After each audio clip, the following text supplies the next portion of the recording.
This is an article run by CNN Money, February 14, 2014.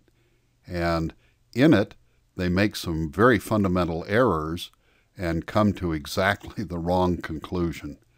So this is a cautionary tale to show you what the data really say, how to analyze them, and how to come to correct conclusions that you can defend so that you don't end up embarrassed like CNN did.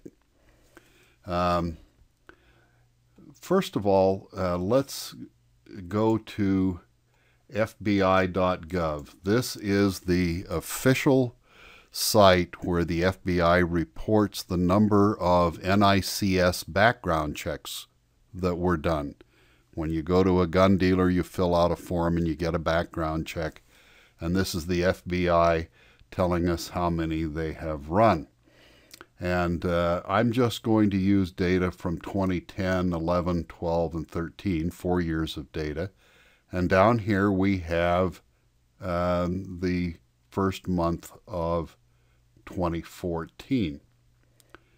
Now, in the article, the author says that what he did was he checked the number of background checks that were done last month, which is January 2014, versus the number that were done in January the year before. A two-point comparison, January of this year versus January of last year. And sure enough, if you look at the official government data, it certainly looks like there must have been a plunge in gun sales. This is a fairly basic mistake that should not have been made. So what I've done is I've taken 4 years of data, 2010 through 2013, and put them end to end. And then I've added one more point at the end, and that was January 2014. Now, what's going on here? Well, we're looking for a trend, and there's clearly an upward trend. There's also some interesting activity here where something unusual has happened, where we've detected real change.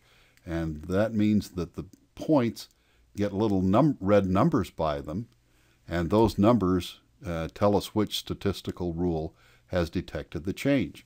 So right here we have a whole bunch of real change, and down here we have a whole bunch of real change. Things that we can't explain with normal random variation. Well, let's see what happened right here.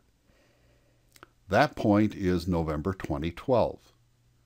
Barack Obama was elected, and his party has an anti-gun agenda. This point then is December of 2012. That was the Sandy Hook massacre, terrible event. Okay. And we had very high demand for about 4 months there, and then it went down a little bit below the trend line. And these are the last 2 months, so what we had is extra demand and then something a little bit below the trend line, which is to be expected after a period of peak demand.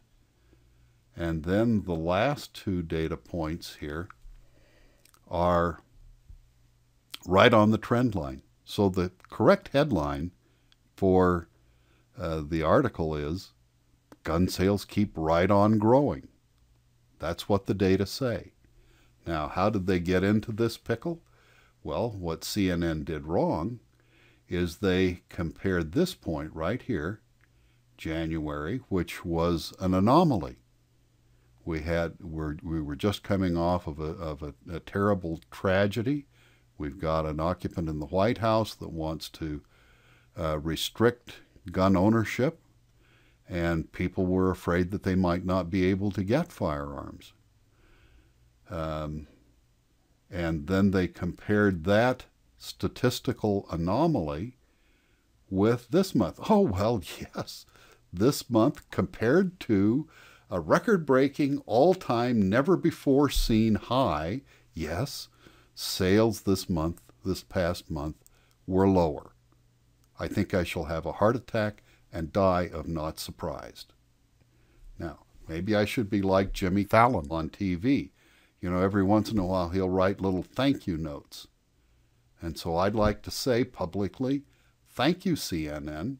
Thank you for the wonderful teaching example.